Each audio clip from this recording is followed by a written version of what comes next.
दोस्तों, welcome to complex number playlist part 5। तो आज के इस वीडियो में हम कॉम्प्लेक्स नंबर का पार्ट 5 करने जा रहे हैं। हमने अभी तक इस प्लेलिस्ट में 4 पार्ट कवर कर रखे हैं। तो आज का जो हमारा टॉपिक रहेगा वो रहेगा question discussion on modulus properties and properties of argument. आज हम आज की इस वीडियो में कुछ क्वेश्चंस करेंगे। एक दो क्वेश्चन है जो करवाना है मुझे इस वीडियो में, और आर्गुमेंट का प्रॉपर्टी देखते हैं। ठीक है, तो चलिए क्वेश्चन देखते हैं। जो हमारा फर्स्ट क्वेश्चन है वो क्या है? find the find the find the minimum find the minimum distance between mod z minus 1 plus mod z plus 1। ठीक है, तो हमें क्या करना है? हमें इस मॉडुलस का मिनिमम डिस्टेंस निकालना है, यानी जेड का -1 से और +1 से मिनिमम डिस्टेंस पता करना है कि what is the minimum distance between mod z minus 1 plus mod z plus 1। ठीक है, तो इसके लिए देखते हैं क्या करना है। सबसे पहले हम इसको इस फॉर्मेट में लिख सकते हैं, mod z minus 1 plus iota 0 plus mod z minus 1 plus iota into 0। तो ये क्या करता है? ये रिप्रेजेंट करता है हमारा distance between z and -1, 0। Same ये भी वही करता है, यहाँ पे +1, 0 होगा। और ये हमारा करता है डिस्टेंस बिटवीन, ये हमको बताता है डिस्टेंस बिटवीन z एंड -1, 0। तो पहले हम इसको ग्राफ पे प्लॉट करते हैं, मतलब रियल एक्सिस यानी इमेजिनरी एक्सिस पे, और देखते हैं कि हम मिनिमम डिस्टेंस दोनों का क्या आएगा। तो -1, 0 लेफ्ट हैंड साइड में आएगा, -1, 0 एंड 1, 0 इधर आएगा। ठीक है, और z कहीं इधर होगा। मान लीजिए यहाँ पे आपका z है, ये आपका रिप्रेजेंट कर रहा है z +1 मॉडुलस, ये आपका रिप्रेजेंट कर रहा है z -1 मॉडुलस। तो अब हमें पता करना है कि z कहाँ पे हो कि इन दोनों के बीच यानी इन तीनों का डिस्टेंस मिनिमम हो। ठीक है, तो for minimum distance for minimum distance for minimum distance z should lies on real axis.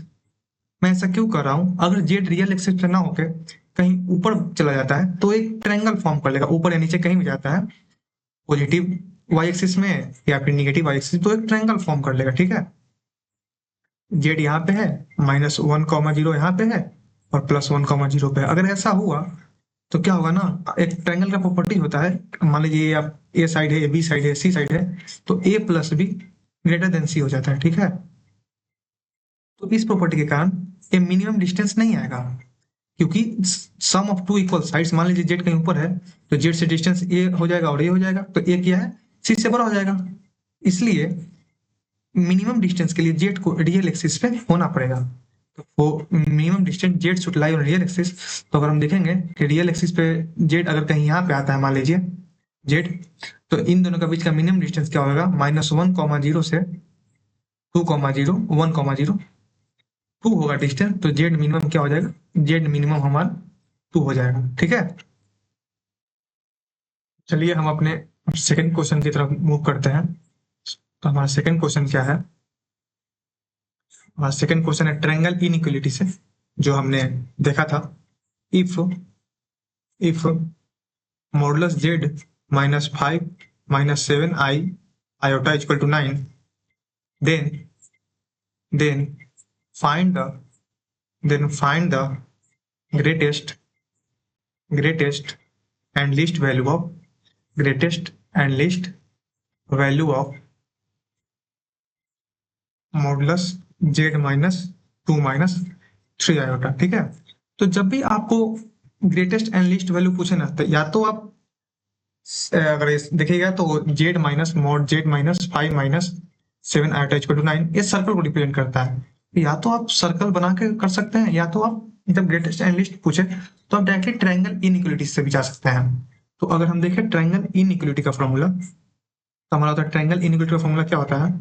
Z1 minus mod Z2 greater than equal to mod Z1 plus Z2 greater than equal to mod Z1 plus Z2। ठीक है, ये हमारा होता है triangle inequality का formula. ठीक ठीक है, यहाँ पे मॉड क्या आ जाएगा, mod Z1 plus mod Z2, ये होता है हमारा ट्रायंगल इनइक्वालिटी। ठीक है, ट्रायंगल इन इक्वालिटी। तो ऐसे क्वेश्चन को अप्रोच करने के लिए हम क्या करते हैं, सबसे पहले हम देखते हैं हमें गिवन क्या है। तो हमें गिवन है z minus 5 - 7 iota equal to 9, ये हमें गिवन है। और हमें इससे ग्रेटेस्ट एंड लीस्ट वैल्यू निकालना है। किसका ग्रेटेस्ट एंड लीस्ट वैल्यू निकालना है, तो z -2 - 3 आयोटा। तो हम इसे तो z1 मान लेते हैं, इसे हम क्या मान लेते हैं, z1 मान लेते हैं। और z2 हम ऐसे नंबर को मानते हैं कि जिसको हम अगर सब्ट्रैक्ट करें या ऐड करें या सब्ट्रैक्ट करें, अपने हिसाब से देख लेते हैं कि हमें ये मिलना चाहिए। तो अगर यहाँ पे देखिएगा, अगर z2 को मैं 3 + 4 आयोटा मानता हूँ, z2 को क्या मान रहा हूँ, 3 + 4 आयोटा। देखिएगा, तो z1 - z2 जो होगा वो क्या आएगा, z1 हमारा है z -5 - 7 आयोटा, तो z2 क्या हो जाएगा हमारा -3 - 4 आयोटा। तो z यहाँ पे एक माइनस पहले से आएगा, तो एक मिनट, तो यहाँ पे हम क्या करेंगे, माइनस न करके प्लस करेंगे। मैंने आपको बोला कि प्लस और माइनस अपने हिसाब से देखते हैं, तो यहाँ पे माइनस न करके प्लस कर देंगे। देखिए क्या आएगा, z -2 - 3 आयोटा। देखिए, इसी से तो हमें पूछा है ग्रेटेस्ट एंड लीस्ट वैल्यू। इसी तरह से हम Z2 मानते हैं और हम कुछ नहीं करते, हम Z1 को ट्रायंगल इनइक्वालिटी के फॉर्मूले में पुट कर देते हैं। तो चलिए देखते हैं, अगर जब हम Z1 और Z2 ट्रायंगल इनइक्वालिटी के फॉर्मूले में डालते हैं तो क्या आता है। तो हमारा फॉर्मूला क्या था, Z1 mod Z1 minus Z2 equal to या फिर greater than equal to mod Z1 plus Z2 greater than equal to mod Z1 plus Z2। ठीक है, अगर आप देखिएगा, मॉड Z1 प्लस Z2 यानी कि Z1 प्लस Z2 का mod, Z1 plus Z2 mod हमने अभी निकाला z -2 - 3 आयोटा। ठीक है, तो चलिए हम इसमें पुट करते हैं वैल्यू। Z1 क्या है हमारा, मॉड Z1, तो मॉड Z1 आपका आ जाएगा z -5 - 7 आयोटा का mod minus mod Z2, mod Z2 क्या आएगा, 3² + 4² का अंडर रूट, यही तो आएगा हमारा मॉड Z2। देखिए इधर Z2 हमने माना है 3 + 4 आयोटा, तो मॉड Z2 क्या होगा, 3² + 4² का अंडर रूट, 3² + 4² का अंडर रूट। तो ये आ जाएगा आपका 5 आ जाएगा। ठीक है, और mod z -5 - 7i equal to 9, ये गिवन है, तो ये आपका आ जाएगा 9 - 5 greater than equal to z -2 - 3 iota mod greater than equal to, ये आपका आ जाएगा, इसका मॉडुलस आ जाएगा 9 mod Z1 plus 5, mod Z2 आपका 5 है और मॉड Z1 आपका 9 है। 9 गिवन है और 5 हमने अभी निकाला। तो आपका ग्रेटेस्ट एंड लीस्ट वैल्यू क्या हो गया, 4 mod z -2 - 3i greater equal to 14, यानी कि आपका मिनिमम वैल्यू 4 हो गया और मैक्सिमम वैल्यू 14 हो गया। बताइए, यहाँ तो कोई दिक्कत, minimum value equal to 4 and maximum value equal to 14। ठीक है, तो ये आपका क्वेश्चन ट्रायंगल इनइक्वालिटी सॉल्व हुआ। और इसको आप सेकंड मेथड खुद से ट्राई कीजिएगा, ये आप सर्कल ड्रॉ करके आप वहां से मिनिमम एंड मैक्सिमम वैल्यू निकाल सकते हैं।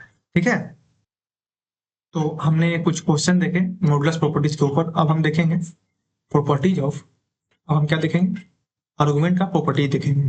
प्रॉपर्टीज प्रॉपर्टीज ऑफ आर्गुमेंट क्या देखेंगे, प्रॉपर्टीज ऑफ आर्गुमेंट। ठीक है, सबसे पहले आर्गुमेंट होता क्या है वो हमने देख लिया था। ये एंगल है real axis and imaginary axis के बीच वाला, तो लिखे let Z equal to A plus iota B. ठीक है, हम बता रहे हैं आर्गुमेंट होता क्या है। तो ये मान लीजिए कि आपका एक इमेजिनरी एक्सिस है और ये आपका हो गया रियल एक्सिस। ठीक है, ये आपका जेड होगा, यानी ए कॉमा बी होगा कहीं, और जो ये एंगल रियल एक्सिस के साथ फॉर्म करेगा उसी को हम लोग आर्गुमेंट बोलते हैं। जो आर्गुमेंट का प्रॉपर्टी है ऐसा है कि आर्गुमेंट तो फर्स्ट क्वाड्रेंट में हो सकता है, सेकंड क्वाड्रेंट में हो सकता है, थर्ड क्वाड्रेंट में हो सकता है, फोर्थ क्वाड्रेंट में हो सकता है। देखिए, इसे हम लोग फर्स्ट क्वाड्रेंट बोलते हैं, इसे हम लोग सेकंड, इसे थर्ड और इसे फोर्थ। ठीक है, तो हर एक क्वाड्रेंट के लिए अलग अलग फॉर्मूले हैं। सबसे पहले जो फर्स्ट आता है, हाँ एक और जो होता है हमारा आर्गुमेंट ऑफ जेड। फर्स्ट से पहले हम ये जानते हैं ना,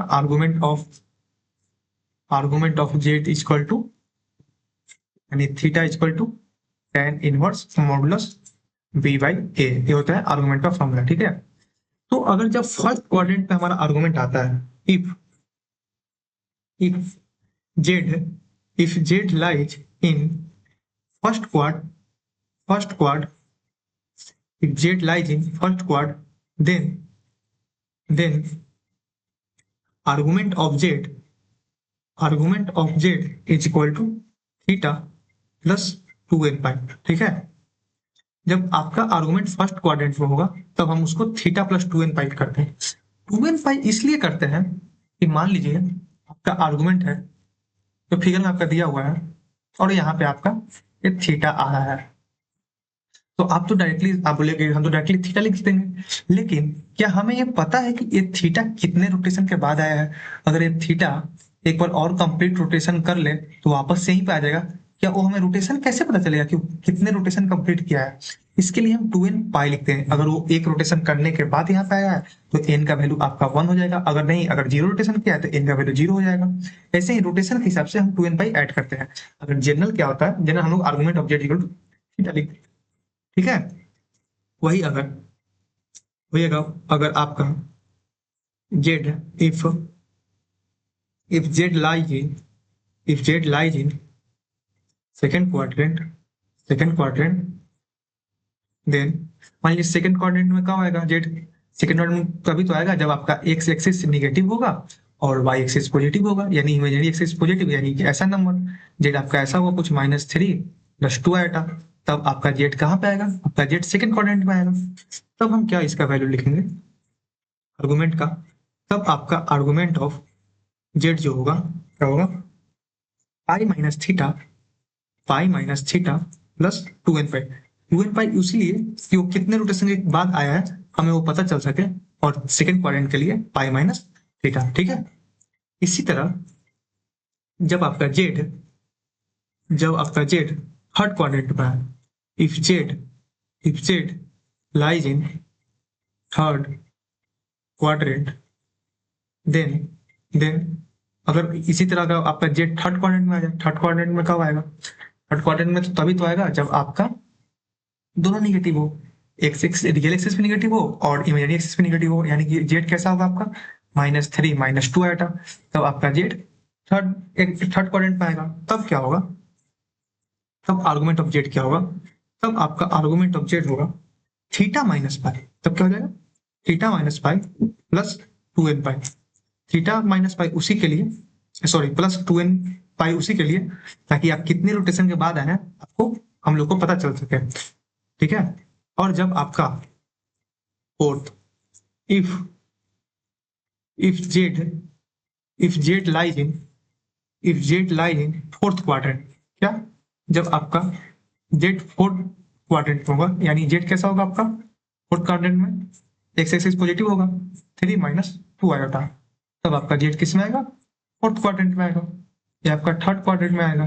ठीक है, तब आर्गुमेंट कैसा होगा? तब आपका, हाँ, तो जब आपका जेड फोर्थ क्वाड्रेंट में लाई करेगा तब आपका आर्गुमेंट क्या हो जाएगा? तब आर्गुमेंट ऑफ जेड होगा -थीटा प्लस 2n पाई। ठीक है, तब आपका आर्गुमेंट क्या हो जाएगा? -थीटा प्लस 2n पाई। इसका एक याद करने का तरीका भी, अगर इसका आप सिंपल एक ग्राफ बना दें, क्या बना दें? ग्राफ। देखिए, फर्स्ट क्वाड्रेंट में क्या था? थीटा था। सेकंड क्वाड्रेंट में क्या था? पाई माइनस थीटा था। थर्ड क्वाड्रेंट में क्या था? थीटा माइनस पाई था। और फोर्थ क्वाड्रेंट में क्या था? माइनस थीटा था। तो आप बस इसे याद रख लीजिएगा, तो आपका सारा आर्गुमेंट का फर्स्ट सेकंड थर्ड क्वाड्रेंट का हो जाएगा। ठीक है, चलिए तो और जो प्रॉपर्टीज हैं आर्गुमेंट के उसको देखते हैं। जो अब ओरिजिनल प्रॉपर्टीज आ रहे हैं, प्रॉपर्टीज प्रॉपर्टी जो अब आ रहे हैं आर्गुमेंट के, उसका जो पहला प्रॉपर्टी है क्या है, जब आर्गुमेंट मल्टीप्लाई में होता है, आर्गुमेंट z1 डॉट z2, जैसे लॉग होता है ना, लॉग लॉग आर्गुमेंट का प्रोबेबिलिटी बहुत मिलता है। जब लॉग ए डॉट बी होता है तो हम लोग लॉग को लॉग ए प्लस लॉग बी लिख देते हैं। इसी तरह आर्गुमेंट भी होता है, ठीक है। आर्गुमेंट का हम लोग लिखते हैं argument z1 plus argument z2, वही प्लस 2n पाई। 2n पाई हम, मैंने बताया आपको किस लिए कि कितने रोटेशन के बाद ये आ रहा है वो पता करने के लिए होता है, ठीक है। अब उसी का सेकंड प्रॉपर्टी है आर्गुमेंट का डिवाइड में, आर्गुमेंट z1 डिवाइड में z2। तो इसका क्या होता है, लॉग का क्या होता है, log log A by B होता था, तो log A minus log B हो जाता था। इसी तरह आर्गुमेंट क्या होता है, argument z1 minus argument z2 हो जाता है प्लस 2n पाई, ठीक है। थर्ड क्या होता है, मान लीजिए आर्गुमेंट क्या है, जेड स्क्वायर है, अगर लॉग ए स्क्वायर होता है तो क्या हो जाता है, 2 log a हो जाता है। इसी तरह ये क्या हो जाएगा, 2 into argument Z plus 2n पाई, ठीक है। और भी हो सकते हैं इसमें, जैसे मान लीजिए क्या हो गया, आर्गुमेंट 3 का मल्टीप्लिकेशन आ गया, z1 dot z2 dot z3, तो क्या होता है लॉग में, तीनों हम लोग अलग लिख देते हैं। अगर log a1 dot a2 dot a3 आता है, लिखते हैं log a1 plus log a2 plus log a3 लिखते हैं। इसी तरह इसको भी लिखेंगे, argument z1 plus argument z2 plus argument z3, ठीक है, ठीक है। इसमें क्या कर देंगे हम लोग, प्लस वाई 2n पाई। अब जो हमारा नेक्स्ट प्रॉपर्टीज है, नेक्स्ट प्रॉपर्टीज कौन सा है, देखिए, अगर इफ मान लीजिए कि आर्गुमेंट ऑफ जेड आपका जीरो हो जाए, तो आर्गुमेंट ऑफ जेड जीरो कब होगा, आइए समझते हैं। सबसे पहले देखते हैं आर्गुमेंट ऑफ जेड होता क्या है, ये आपका था, आर्गुमेंट ऑफ जेड जीरो कब होगा, जब आपका थीटा जीरो होगा। जब आपका थीटा जीरो हो जाएगा, यानी कि सारा जेड किस पे है, एक्स एक्सिस पे लाई कर रहा है, यानी कि जेड क्या हो जाएगा, z is purely z is purely real, ठीक है। इसी तरह अगर if argument of Z is equal to plus minus पाई/2, अगर आपका आर्गुमेंट ऑफ जेड यानी थीटा का वैल्यू प्लस माइनस पाई/2 हो जाता है, तब आपका, देखेंगे इसको, पहले मैंने ग्राफ ड्रॉ किया, अब क्या हो गया, देखिए ये प्लस माइनस पाई/2, यानी कि आपका जो थीटा है ये वाई एक्सिस पे आ गया, या तो प्लस माइनस पाई/2 तो इधर हो जाएगा, माइनस पाई/2 तो नीचे आ जाएगा। तो आपका जेड जेड क्या हो जाएगा, z is purely purely imaginary. बताइए इसमें कोई दिक्कत नहीं होना चाहिए कि अगर आपका आर्गुमेंट ऑफ जेड यानी थीटा का वैल्यू, थीटा आपका 0 डिग्री हो गया, 0 डिग्री हो गया मतलब पहले ए थीटा होता था, अब आपका थीटा 0 डिग्री हो गया, यानी कि वो एक्स एक्सिस पे आ गया, जेड आपका एक्स एक्सिस पे आ गया, तो जेड क्या होगा, प्योरली रियल होगा, यानी इमेजिनरी पार्ट उसका जीरो होगा, यानी जेड जीरो क्या हो जाएगा, 3 प्लस i/0। ठीक है, जब पे कुछ भी हो सकता है लेकिन वो प्योरली रियल हो जाएगा। इसी तरह इमेजिनरी में हो जाएगा, वो टोटली जेड क्या हो जाएगा, प्योरली इमेजिनरी हो जाएगा, यानी रियल पार्ट इसका जीरो हो जाएगा और प्योरली रियल में इमेजिनरी पार्ट जीरो हो जाएगा, ठीक है। इसी तरह अगर हम लोग आगे बढ़ते हैं, तो आगे बढ़ेंगे तो अगला क्या हमारा आता है, सेवेंथ जो है, सेवेंथ प्रॉपर्टी जो है वो क्या बोल रहा है, if if argument of Z is equal to theta and Z is variable. हम पहले क्या एग्जांपल ले रहे थे कि जेड वेरिएबल नहीं, कोई नंबर आएगा, कांस्टेंट आएगा, first quadrant, second quadrant, third quadrant, लेकिन यहाँ पे क्या है, जेड वेरिएबल आ गया, यानी वो मूव कर सकता है, रोटेट कर सकता है, आगे पीछे हो सकता है। Locus then locus of Z is अरे, अरे, whose, whose initial, whose initial point is origin, whose initial point is origin and inclined and inclined an angle, inclined an angle theta in positive in positive direction with real axis, with real axis। देखिए क्या बोल रहा है कि अगर argument object आपका theta आ गया, क्या आ गया, आर्गुमेंट ऑब्जेक्ट अगर थीटा हो गया और थीटा इस बार कांस्टेंट नहीं है, थीटा वेरिएबल है, तब क्या होगा, यानी आपका इनिशियल पॉइंट जो होगा वो तो वही होगा, ये आपका जेड हो गया, ये आपका थीटा हो गया, लेकिन ये जो जेड करेगा ना, ये मूव करता रहेगा। ये if argument of Z equal to theta and Z is variable, then locus of Z is a ray, यानी ये आगे बढ़ सकता है, ये ऊपर बढ़ सकता है, इधर रोटेट कर सकता है, जेड का वैल्यू कुछ भी हो सकता है, तो ये आगे पीछे कहीं भी मूव कर सकता है, तो ये क्या हो, एक रे की तरह वर्क करेगा। आर्गुमेंट ऑफ जेड क्या हो जाएगा आपका, एक रे बन जाएगा, ठीक है। एंड एंगल थीटा वही पॉजिटिव डायरेक्शन में जो पहले हम लोग मानते थे। अब क्या है, अब आपका नेक्स्ट क्या बता रहा है, 8 number, if if if argument of Z minus Z one equal to theta, where where Z one is fixed, fixed मतलब कुछ वैल्यू इसका रहेगा, ये पहले जेड की तरह Z equal to X plus iota Y होता है, इसे हम लोग वेरिएबल बोलते हैं, यानी इस हम अपने अकॉर्डिंग एक्स और वाई का वैल्यू डालते हैं, इसलिए इसमें हम वेरिएबल बोलते हैं। अब Z one equal to fix मतलब जेड वन कुछ वैल्यू होगा, 3 + 4 आयोटा, 2 + 7 आयोटा, कुछ भी हो, लेकिन फिक्स वैल्यू रहेगा, ठीक है।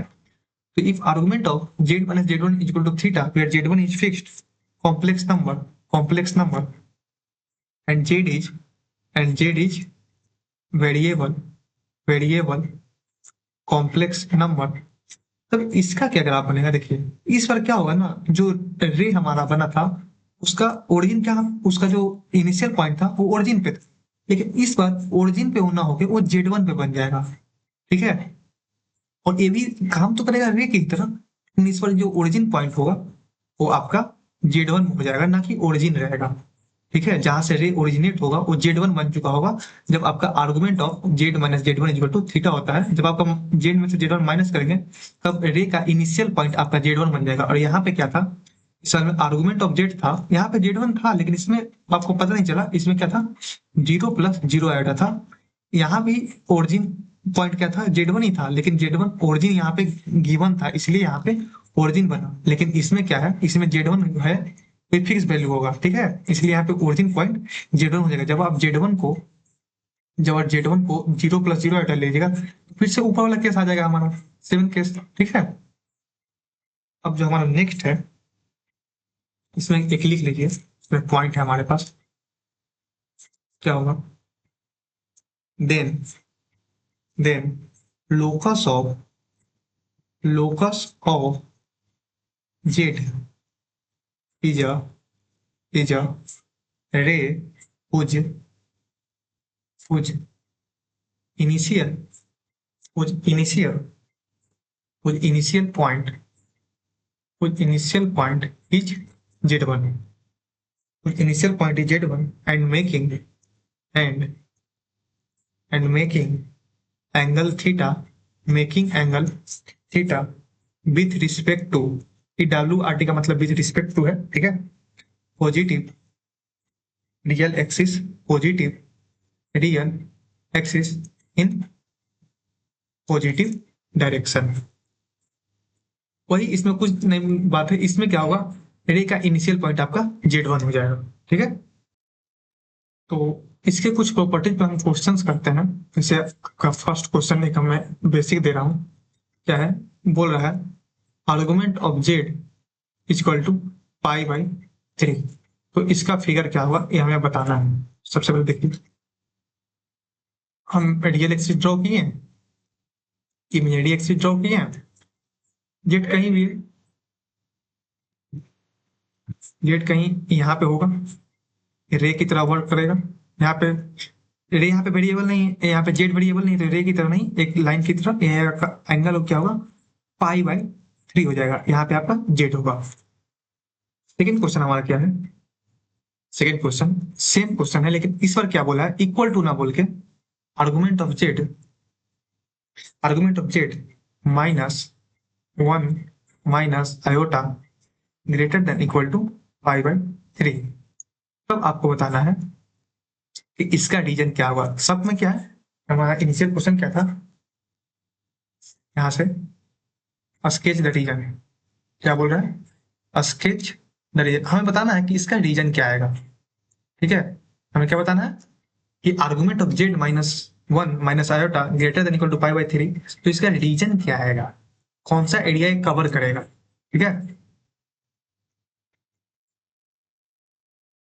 तो पहले हम क्या करते हैं, हमने बोला है कि रे की तरह वर्क करेगा और सेंटर क्या हो जाएगा, जेड वन हो जाएगा।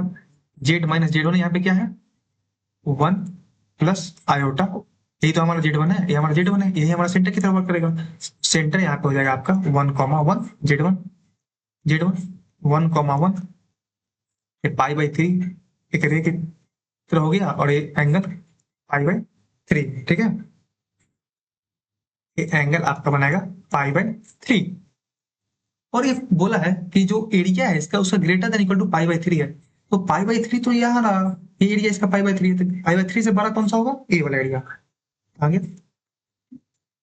ये जो एरिया होगा ये ग्रेटर देन पाई/3 होगा। ठीक है, इसी तरह जो हमारा सेकंड क्वेश्चन, थर्ड क्वेश्चन अब हो गया, उसका भी हमें क्या करना है, sketch the reason.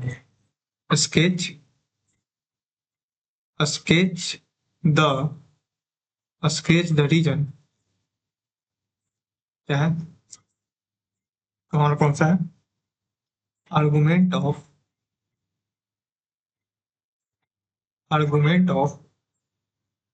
Z -2 minus iota, इस बार क्या बोल रहा है, सब लेस देन इक्वल टू पाई/4। अब हमें इसका रीजन स्केच करके बताना है कि क्या आएगा। चलिए देखते हैं इसका। सबसे पहले हम लोग लेस देन इक्वल टू हटा देते हैं, सबसे पहले हम फिगर बनाते हैं कि आखिर फिगर कैसा बनेगा। तो हमारा एंगल बना रहा है, वो पाई/4 बना रहा है। ठीक है, सेंटर क्या हो जाएगा इसका, 2,1, थीटा हमारा सेंटर होगा, और एक रे की तरह वर्क करेगा, और जो एंगल होगा वो हमारा होगा पाई/4। सही है, यहाँ तक कोई दिक्कत। इस बार एरिया क्या होगा, इस वाला लेस देन, ग्रेटर देन तो ये वाला एरिया होगा, तो लेस देन कौन सा एरिया हो जाएगा, ये एरिया आपका लेस देन हो जाएगा। ठीक है, इस लाइन से इसे आपका क्या हो जाएगा, लेस देन वाला एरिया हो जाएगा। ये क्या रिप्रेजेंट कर रहा है, argument of Z -2 minus iota less than equal to पाई/4। ठीक है, तो इसी तरह एक और क्वेश्चन है, इसे आप ट्राई कीजिएगा। क्या है क्वेश्चन, उसका भी रीजन ही पता करना है। क्वेश्चन से है argument of Z -2 minus iota less than equal to पाई/4।